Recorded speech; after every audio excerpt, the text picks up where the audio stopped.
the Halal Travel Podcast. Welcome. Wow. Astaghfirullahalazim. To another episode of the SIDETALK. No, the Halal Travel Podcast first. Okay, dah travel podcast. I'm so confused. So, okay, we do Halal Travel Podcast. Then Halal Travel Podcast. I'm trying to do that. Oh, cakap Don't do that. lah. Don't do it. Okay. Anyway, so this is a new series called SIDETALK. That's right. So it's just three of us again. Your best hosts ever Yes. on the Halal Travel Podcast. I'm the only host Yes, ever. only host ever on the Travel Podcast. So we're going to be talking about anything and everything. A bit of like what we did on season 1. Very random. No guests, just us. Your lovely people. Okay. From 419015. Postal code. Anyway, okay. So anyway, today's topic is going to be on halal food. Yes, what we do best. Yeah, seeing as how, if you don't already know, we are from Halal Trip and Crescent Rating. Yes. Yes.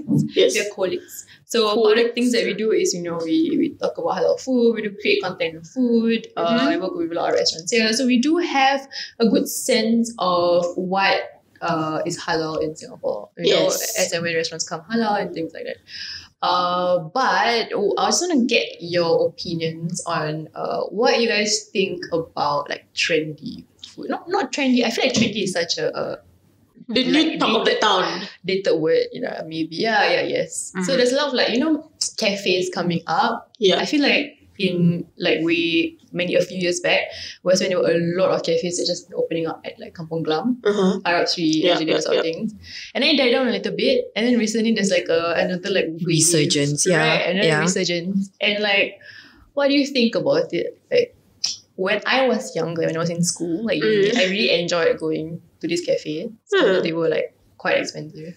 For when you're a student so you go once in a while, go with friends. That's what you do when you go out. And then now I'm much malas. Although I want to try, but I just feel like the crowd just turns me off. Yeah. Oh, is it that you are getting older, I am Rauda? older. Oldest. I am in my 3rd decade. Oh, this year. I can't believe you just shared It's okay. to the internet. Yeah. You will never take it back.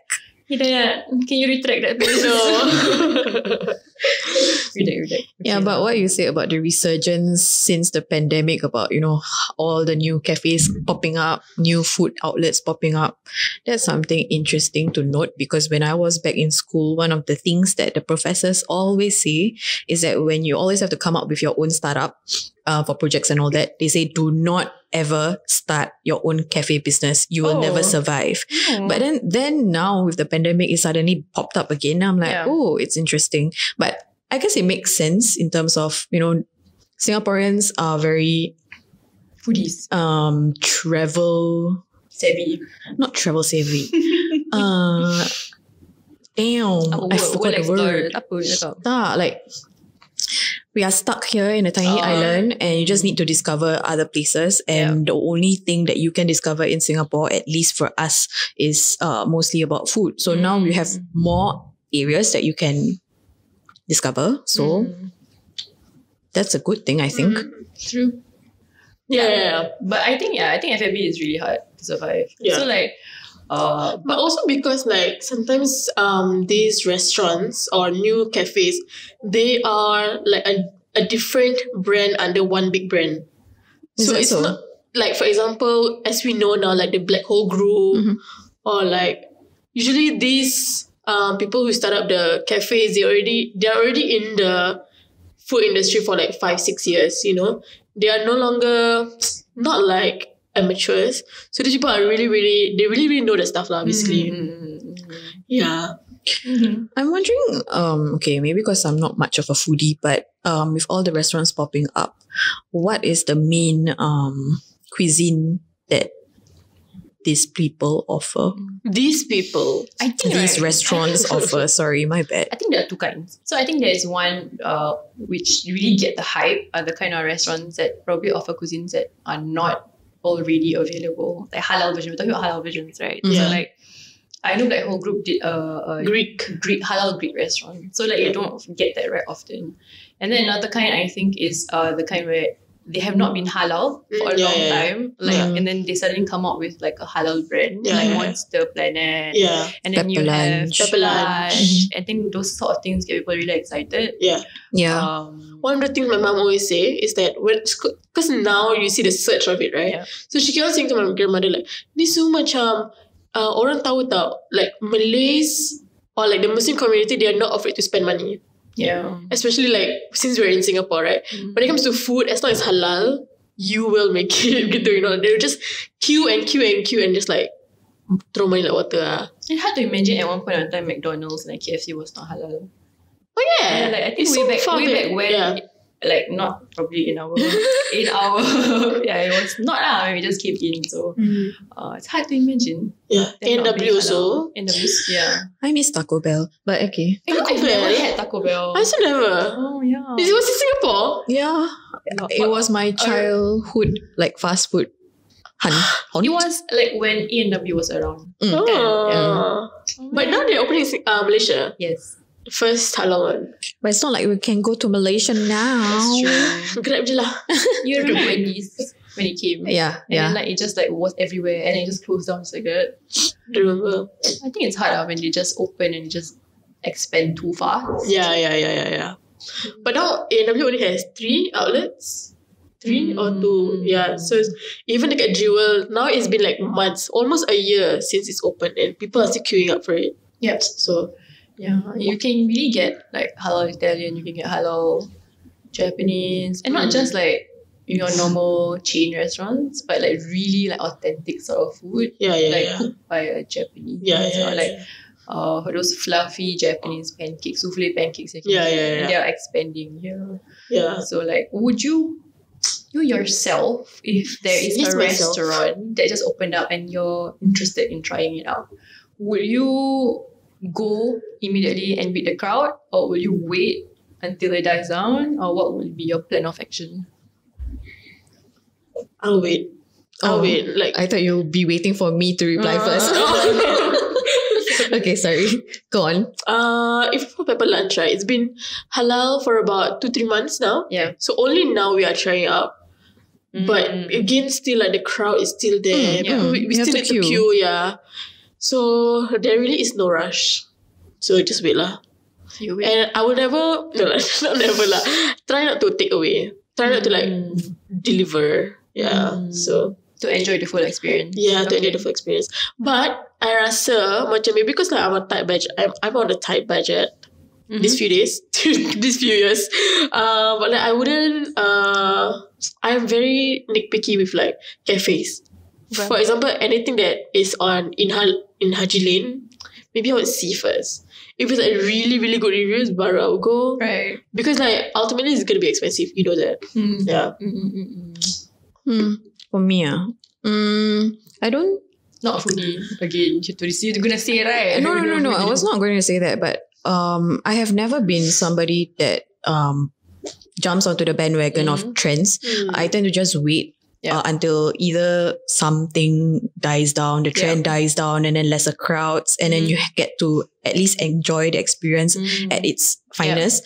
But most of the time when you have new cafes and new food that I want to try, I don't tend to just, if I want to try it, I'd go alone or go with someone.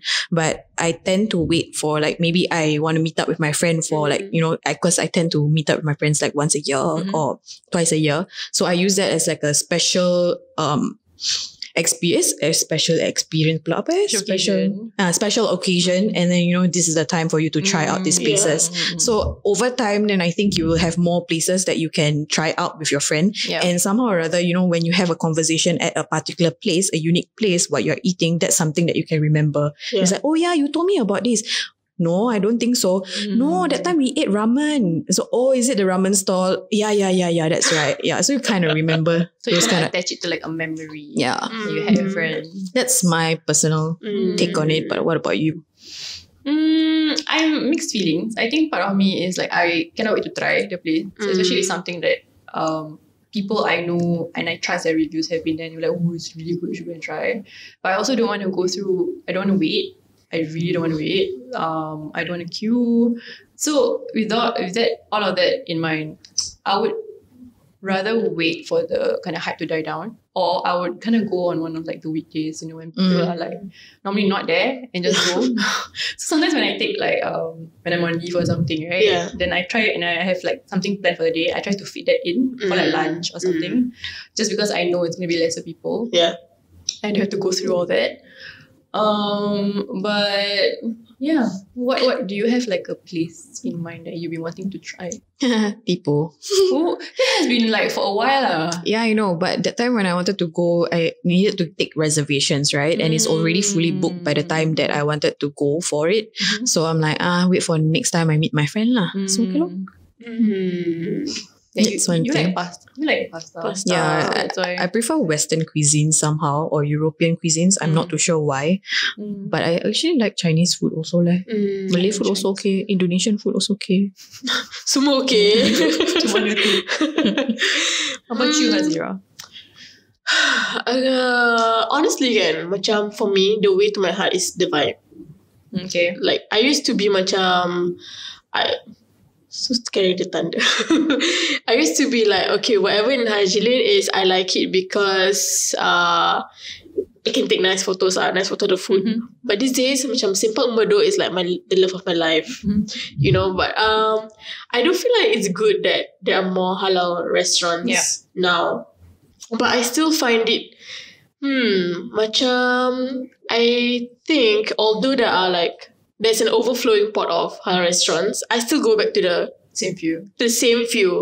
That really give me like the experience that I want, the vibe that I want. For example, like Simpang Bedok kan. It's a place I would usually go. But like when it comes to cafe, it's like I'll think twice then thrice before going. Because it's just too much. But what is on your list like next to try? Which cafe? Or like place, doesn't need to be a cafe. Okay, I think I'll try. I think I want to try Picanha. Ooh. Yeah. That's the place that you went, right? 10 would recommend. Yeah, I had that. Yeah, but the thing is that I don't like steak.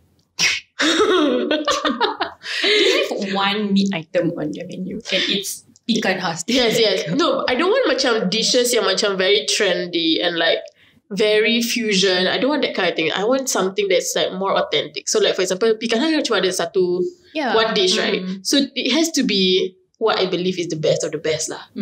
So that's why it's like, I think Picanha is the best choice for me to spend my money at. They say it's pronounced Picanha. Picanhas.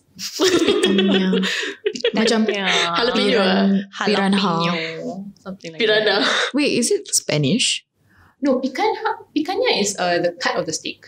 It's like part of the meat, I think. So like they say, if Wagyu is like, ribeye is the king of the steak, and then picanha is the queen of the steak. So I've never actually heard that cut of that steak. Yeah, it's not very popular, I think, but they were. I saw if you go to like normal meat restaurants, they would have that cut. But I don't think it's common, but that's the only cut that they have there at a particular restaurant. And then they also have the same cut of like maybe the Wagyu, like grade or something. Yeah. It just melts in your mouth. Yeah. I would actually the reason why I want picanha is because like remember we went to a conference and they were selling they were like giving out samples of Wagyu beef. Yeah. And it was like the first time you had Wagyu. That was like the first time I had Wagyu and it was so amazing. Oh, okay. And I went to a different Shinihon dekat KL.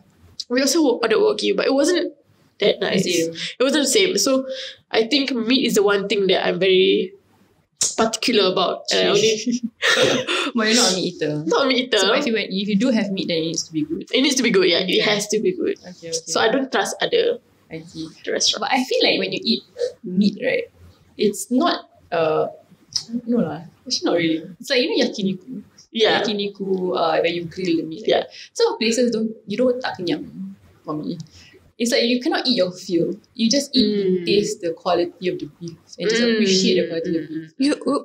Because like you don't get headache from eating too much meat or beef. I get that all the time. Lamb ke? Red meat lah. No. Like if I were to eat the, macam Seoul Garden hot pot, those things, right? Yeah, I would get like a headache after eating too much of the red meat. Yeah. Oh. Okay, senang. Like food. Like, that's enough. From eating too much. From eating too much. Not the same thing. Interesting. Yeah. Also, you don't. Okay. I don't. I think. No, I love Seoul Garden. Talking about yakiniku, right? So there is nowadays, when you go for picnics, right? There's this like DIY instant grill. I saw that. It's like an eco grill. So after you use the grill, you can just throw it away. It's made of like cardboard boxes. So some of the meat providers, they sell it like like a shrimp cocktail kind of size circle. Mm-hmm. But it's all So yakiniku small? meat. No, it's big. I'm just drawing it small.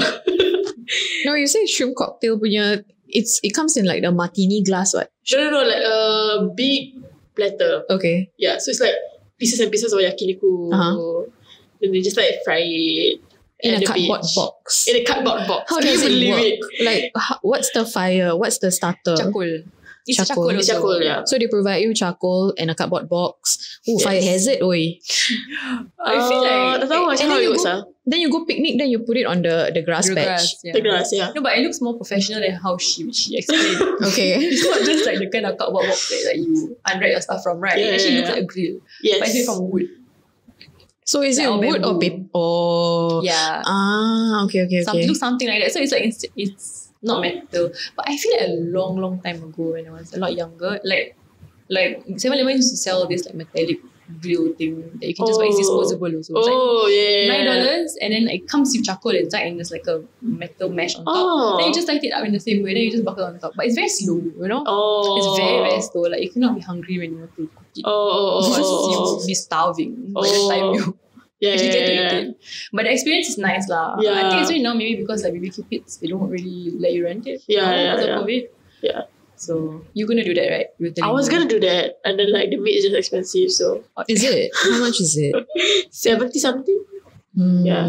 I mean, also because I've never eaten like yakiniku, like grill it, Yeah. so I tak tahu like the price kan. Actually, those kind of like do-it-yourself grilling the meat. It depends on whether or not you can Grill cook it. it properly, Yeah. right? Because most of the time kita Itulah rasa bolu masalahnya. and then become too overcooked. Itulah masalahnya. I rasa macam beef kan should be easy enough that macam you taruh salt je and then you just grill a bit for like 1-2 minutes, then you should eat it and like feel very very satisfied. Yeah, You it know, is. Speaking of that, what they should do is to give us like macam a card or something like that, saying, okay, for this meat you Step one, step grill, two, grill for 1-2 minutes or something like that, like what you said. Then at least we get to, don't destroy the meat. Yeah, that's true. Okay lah. Kan? True. Sometimes when they come also, right, they don't really properly label the meats, I feel. So if you eat something, you're like, oh, this is really good, but you don't know what cut it is. Oh yes. Then like every time, normally if you order a platter, they will give you like cheaper cuts and like premium cuts, right? So that if you just like the premium cuts and then you know what to order exactly, you just order that next time. But if one platter is $70 and you're sharing it with a few people, you cannot get full from that. That's what I mean. Like it's tak kenyang. It's just like you're eating to appreciate the taste of the meat. But you tried another one, right? Waku. Waku. Waku yakiniku lah. You tried also, right? Is that the same one? No. This one is like from meat provider. Oh, okay. Yeah, They I only tried that. sell meat. Yeah, I did. That was okay. So yeah, it's nice. So But tak feeling lagi lah. you can order more, but it's expensive. It's an expensive meal if you want to eat like Seoul Garden sort of food, Yeah. Anyway, so restaurants on your list. Okay, I hope you get to go and try your new restaurants. Where's the awkward What's closing? your restaurant? What's my restaurant? Yeah. Tak jawab.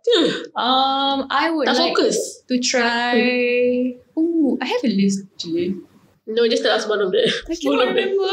I don't know. I'm stressed now. Okay, I came across this restaurant that just opened. I think it's called La Fête. La Fez, yes. La Fête, right? It's like Moroccan inspired. I think it's by owner of La Souk also. Oh, is it? Yeah, La Souk, which is the premium mat. Yeah. It's very like, Premium. yeah, it's like Moroccan food. Like they have, it was very nice lah, basically. But it's not exactly the type of cuisine that I would go for. Yeah. But I'm not, yeah. Well, okay, anyway, I hope you guys get to try your Yes. restaurants. I hope the next time we do season maybe 4 or 5, Nurul dah cuba tipu. This is, InsyaAllah, please pray for me. yes, I think dah 1 tahun she said. Lah. Yeah, It's been it a was last year. while, No, yeah. is it? It was last You year. that I wanted don't to have take. that push lah. Pre-COVID lah. Yeah. Kan? Okay lah, we bawa you lah. Okay, we bawa you. Okay. Birthday. Yeah, so if any one of you have any ideas of what restaurants, recommendations, drop a comment for us. Yes, and we can also try it out next time. Tag us at Halal Trip because that's where we are. Yes. Or just comment down to this video. Yeah. Oh, that works too. Yeah, it's a video. That's what I said. Sorry, I forgot it's a video. Forgot, right? Okay, bye. Bye. If you're in Singapore, you'll know that food is our number one priority. Food and Singaporeans are practically inseparable. It's literally the best ingredient for any occasion, any stress you got going on. You know, food solves everything. Because, for example, if it's your birthday, let's go eat. You got a promotion, you deserve a treat, sayang. You feel like pulling your hair out, come on, I'll bring you for supper. Yeah, you get what I mean? It's literally perfect for everything. And of course, we want to tell you everything about it. Like places you didn't know were halal, or 12 new halal places you need to try this week, for example. We are determined to make your tummy bigger and bigger and bigger and bigger than last year or any time. So follow us on the blog to get all the insights at www.halaltrip.com. And of course, we are also on every social media platform at Halal Trip. Alright guys, thanks for listening. So we'll see you on the next episode. Don't forget to give us a shout out on anchor.fm/The Halal Travel Podcast. Your voice message could be featured in our next episode. Yep, and if you have any advertising and collaboration opportunities, contact us at info@halaltrip.com. That's info@halaltrip.com. Also, don't forget to follow us on our Instagram, Facebook, and Twitter at Halal Trip. We're also now on Telegram and TikTok. Until next time, get inspired, go and inspire others.